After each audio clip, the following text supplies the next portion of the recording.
다시 이 첫 번째로 돌아와서 말씀드리도록 하겠습니다. 이 100세 시대를 전제로 인생을 설계가 필요한다는 것인데, 은퇴 후에 남은 시간을 어떻게 활용하느냐에 따라서 그 사람의 노후가 상당히 달라지는 것 같습니다. 보통 50대 중후반에 은퇴를 합니다. 남은 4, 50년을 어떻게 살아가야 할 것인가에 대한 문제가 대두됩니다. 재취업을 생각하지 않을 수가 없을 것 같습니다. 혹시 이 재취업을 하려고 생각을 하신다면은 지금까지의 사회적인 포지션이라든가 직종이라든가 체면치레라든가 소득은 그다지 중요하지 않다고 일본 책에 주로 많이 써져 있는 것 같습니다. 그래서 사람이 이 사회적인 아이덴티티를 버리기는 상당히 어려운 것 같습니다.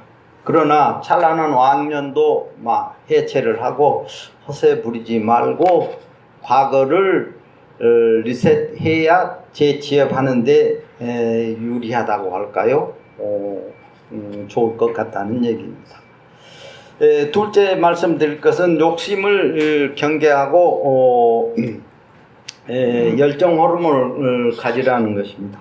나이를 들어서도 분수에 넘치는 것을 탐하고 터무니없는 욕심을 부리는 사람들이 가끔 있는 것 같습니다. 소욕지족이란 말이 있듯이 욕심을 경계하고 대신에 목표를 잊지 않고 열정을 가져야 되겠습니다. 아무런 열정 없이 100세 시대를 산다면 너무 삶이 허무하고 무료할 것 같습니다. 조금 전에 말씀을 들었습니다만 독일에서 사이클을 하셨다는 얘기를 듣고 정말 열정이 넘치시는구나 라는 생각을 잠깐 가져봤습니다. 그래서 열정은 중요한 가치를 표현하려는 의도와 행동, 동기를 갖게 해줍니다. 나이 들수록 열정적인 삶이 중요하다고 하겠습니다. 셋째는 월급이라든가 승진이 이제는 없습니다.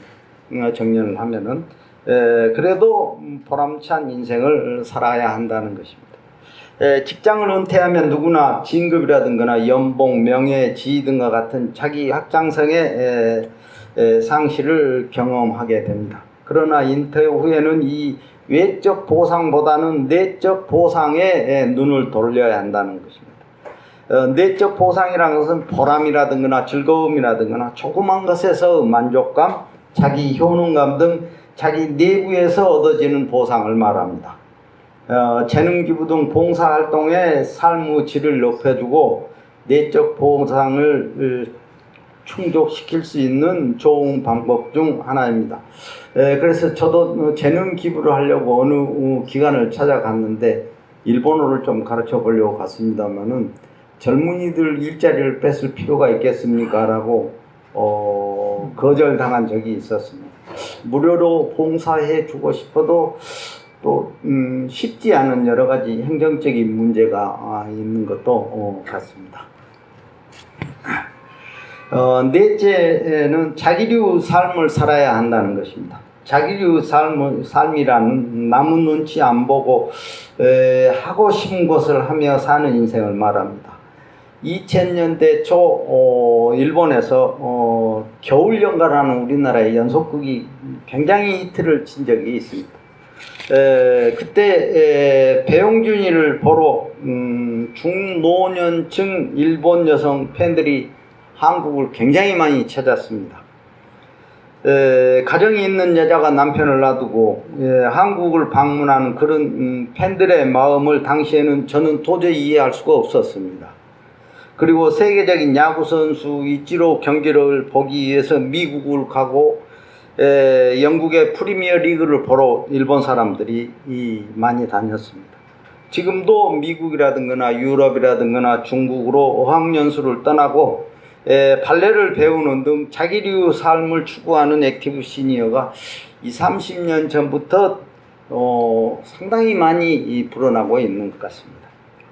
최근 한국에서도 트로트 가수인 임영웅 씨가 그 열성적인 여성 팬들이 미국에 가서 해외 공연을 같이 본다든가 일본의 타카라스카 가극단이 있습니다만은 거기에 뮤지컬을 보러 간다든가, 또 정년하신 분이 일본 스모를 보러 가시기도 하고, 다 아시겠습니다만 해외 골프를 다니는 액티브 시니어가 우리 사회에도 상당히 증가하고 있는 것 같습니다.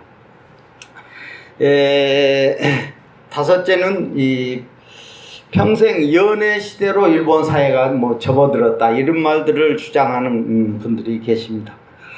일본은 오래전부터 노년층의 사랑을 비교적 자유롭게, 우리 사회보다는 더 자유롭게 표현하는 것 같습니다.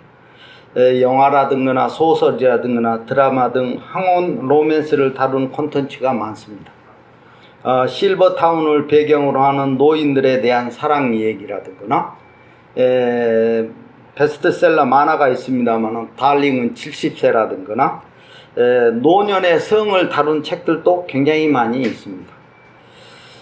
노후 생활에서 연애 감정은 삶의 기쁨과 활력소가 될 것이며 평생 연애 시대에 접어들었다고 주장합니다. 그리고 야한 동영상을 보고 싶은 것도 건강하다는 증거이므로 보라는 것이죠. 그리고 성욕과 같은 자연적인 욕구도 건강이 준 선물이라고 생각하고 자유롭게 즐기는 것이 좋으며, 80세 이후 성욕은 부끄러운 것이 아니라 부러워해야 한다는 얘기입니다. 이 말은 이 책도 베스트셀러가 됐습니다마는 일본의 정신과 의사이며 이사인 와다 히데키 씨가 80세의 벽에서 주장하고 있습니다. 우리나라에도 번역되어 나와 있습니다. 여섯째는 가르치려고 하지 말고 될 수 있으면 막 경청을 하라는 얘기입니다. 젊은 세대가 싫어하는 것이 어른들의 잔소리, 참견일 것 같습니다.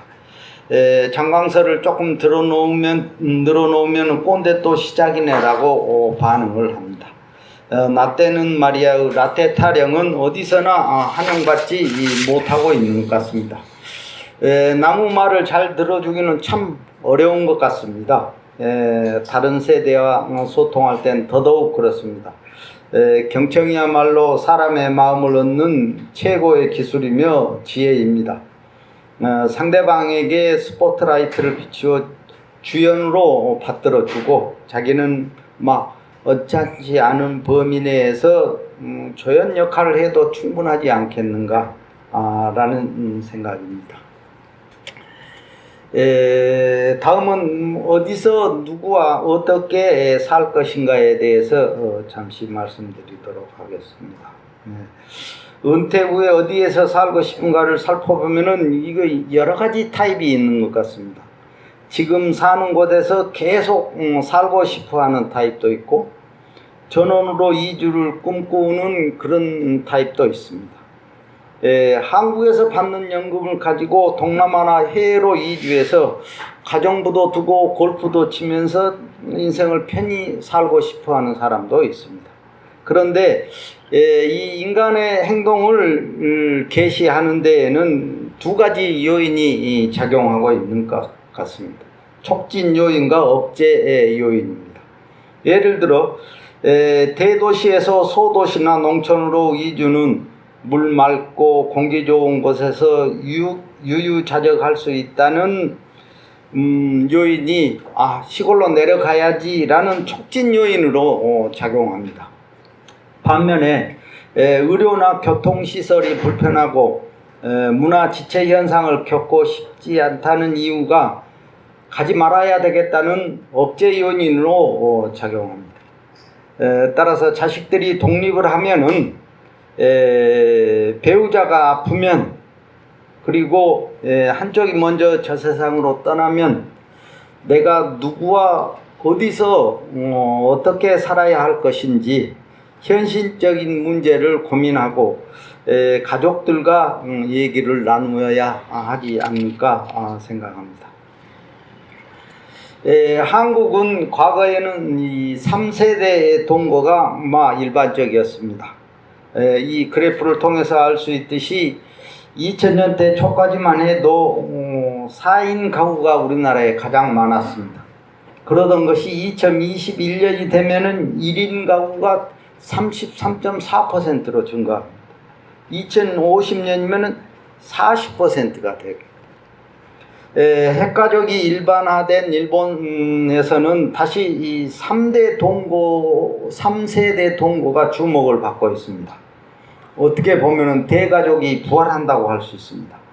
젊은 세대에게는 출산이라든가 육아, 여성들의 사회활동에 3세대 동거가 대가족이 도움이 되고, 노인 세대에게는 손주들에 대한 안정된 교육 환경을 조성하고 노인의 외로움을 해소할 수 있다는 이유에서 대가족이 조금씩 부활하고 있다는 것입니다.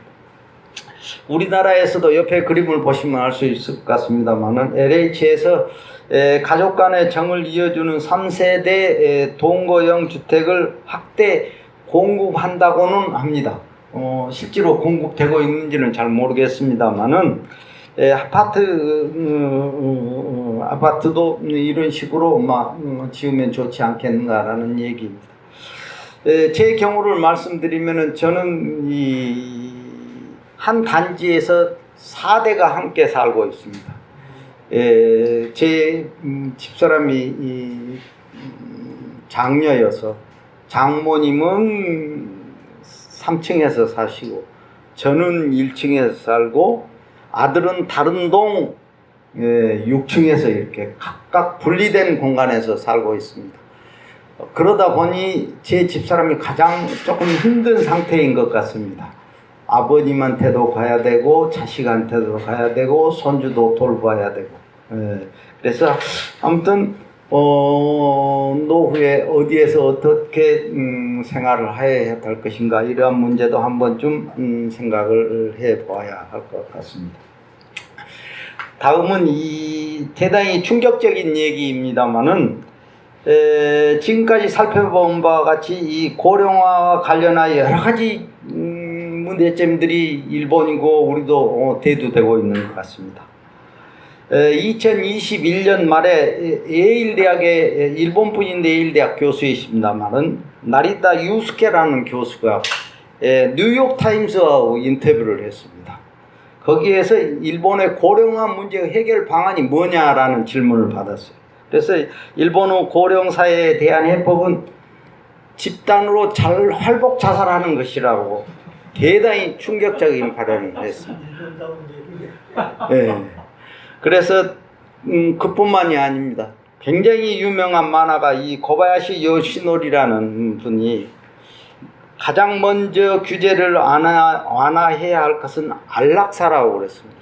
안락사라는 것은 의사가 직접적인 의료 행위를 해주는 것입니다. 그러니까 약물을 투입해 준다든가 본인이 하는 것이 아니라 의사가 해주는 것이죠. 그런데 이 문제를 일본 사회에서 해결하지 않으면 노인 문제를 해결할 수 없다는 것이죠. 또 영화 감독 이 하야카와 치에라는 플랜 75 우리나라에서도 개봉을 했습니다만 유튜브에 들어가도 많이 나옵니다. 플랜 75에는 이 75세 이상 노인들에게 공짜 안락사를 권하는 정책을 시행하자고 했습니다. 그렇다면 이렇게 극단적인 주장을 하는 이유가 과연 무엇이겠습니까? 한 번쯤 생각해 보지 않으면 안 될 것 같습니다.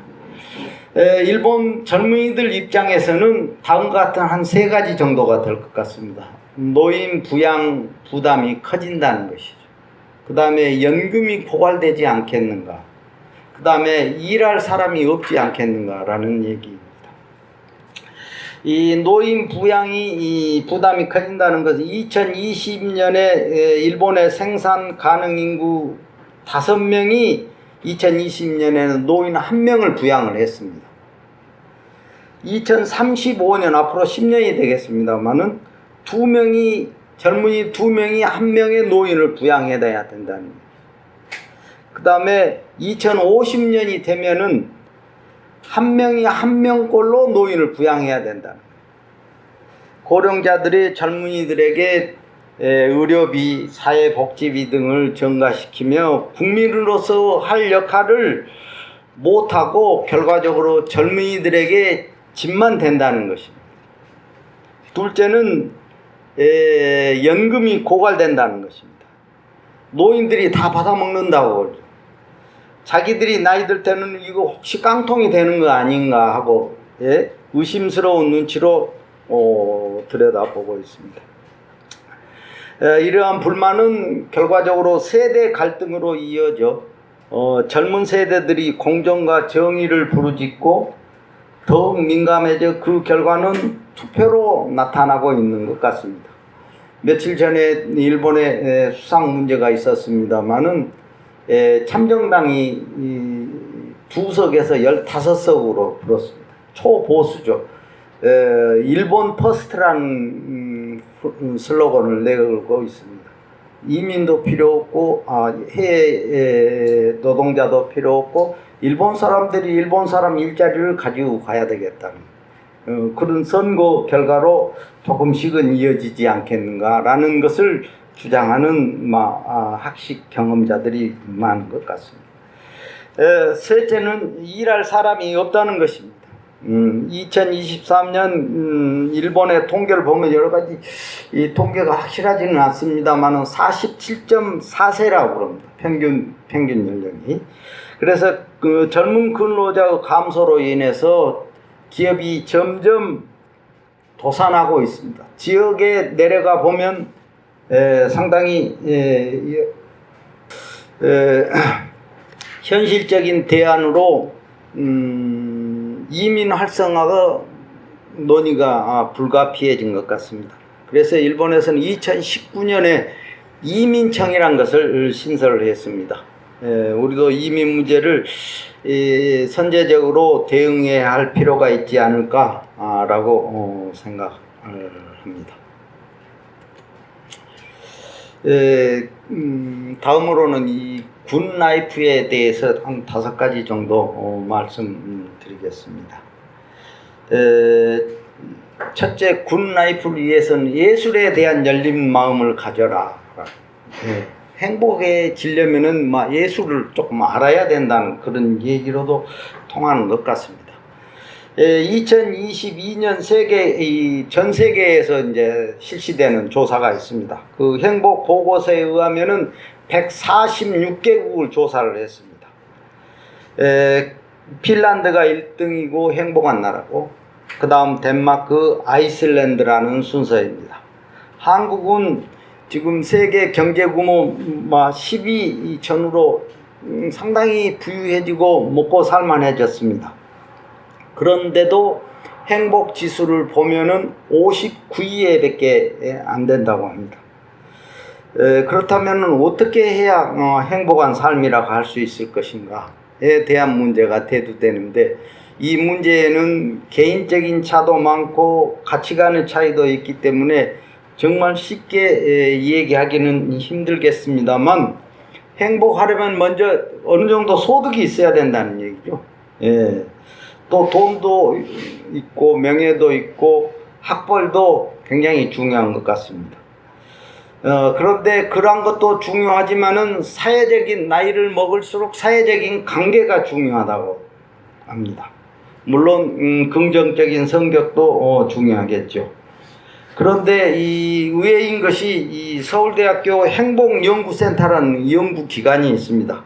거기에서 연구해온 결과에 의하면은 예술에 대한 열린 마음이 굉장히 중요하다고 합니다. 예를 들어서 그림을 그린다든가 보러 간다든가 음악을 한다든가 들으러 간다든가 공연이라든가 장르와 카테고리에 관계없이 예술을 경험하는 것은 세상에 마음을 여는 것과 같다면서 행복도 이와 같다고 말을 하고 있습니다. 둘째는 굿라이프를 위해서는 내 인생을 지탱하는 네트워크를 중시하라는 것입니다. 인간은 좋든 싫든 이 네트워크를 떠나서는 살 수가 없는 것 같습니다. 다양한 교류는 노후 자기 자산이 되는 것이죠. 그렇다면 어떻게 네트워크를 쌓아갈 것인가, 그 방법에 대해서 간단히 말씀드리겠습니다. 이 심리학에서 나오는 용어입니다만은 단순 접촉 원리를 이용하라는 것입니다. 그것이 일단 사람을 만나라는 것입니다. 둘째는 언어학에서 자주 하는 얘기입니다만 자기 계시를 먼저 하라는 것입니다. 남을 먼저 묻지 말고 자기가 어떤 사람이라는 것을 밝히라는 것입니다. 셋째, 일본 다도에서 유명한 말로 일기일해라는 말이 있습니다. 지금 이 순간의 만남과 시간은 다시는 돌아오지 않을 단 한 번의 기회이므로 최선을 다하라는 것입니다. 이 말은 즉 인연을 소중히 하십시오라는 뜻입니다. 그 다음에 자랑하시는 분들이 많습니다만은 자랑하지 말고 또 이해 손득을 떠나서 상대방에게 접근해야 되며 허세와 체면보다는 금전 감각을 유지하라는 것이죠. 내가 기분 좋다고 오늘 많은 지출을 하고 나서 후회한다든가 이러면은 다음에 만나기가 어려워진다는 것이죠. 그 다음에 공손 지수를 조금 높여야 되겠습니다. 여덟 번째는 나이라는 편견에 빠지지 말고 다양한 세대와 접촉을 하라는 얘기인 것 같습니다.